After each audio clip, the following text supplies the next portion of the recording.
Dear friends, अस्सलाम वालेकुम। My name is Ibrar Ahmad.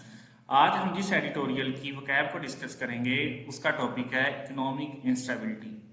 Let's start. सबसे पहला जो हमारा वर्ड है progressively mean Aahista Aahista, slowly. Next है इन्फ्लेशन। इन्फ्लेशन मीन महंगाई। इन्फ्लेशन महंगाई, अफराते ज़र। नेक्स्ट है सर्जिंग। सर्जिंग मीन बढ़ती हुई। सर्जिंग बढ़ती हुई। सर्जिंग बढ़ती हुई। उसके बाद है साउट। साउट मीन तलाश करना।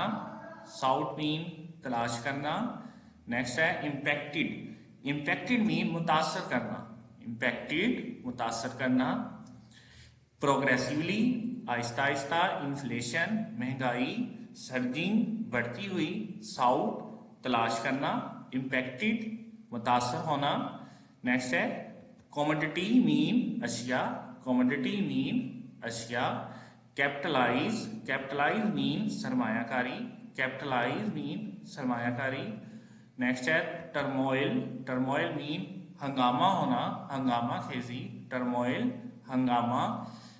मिटिगेट। मिटिगेट मीन कम करना। मिटिगेट मीन कम करना। इनकरेज मीन बढ़ावा देना। इनकरेज मीन बढ़ावा देना। अनसर्टेनिटी मीन गैर यकीनी। अनसर्टेनिटी मीन गैर यकीनी। कॉमोडिटी अशिया। कैपिटलाइज सरमायाकारी। टर्मोइल हंगामा। मिटिगेट कम करना। इनकरेज बढ़ावा देना। अनसर्टेनिटी बेयकीनी।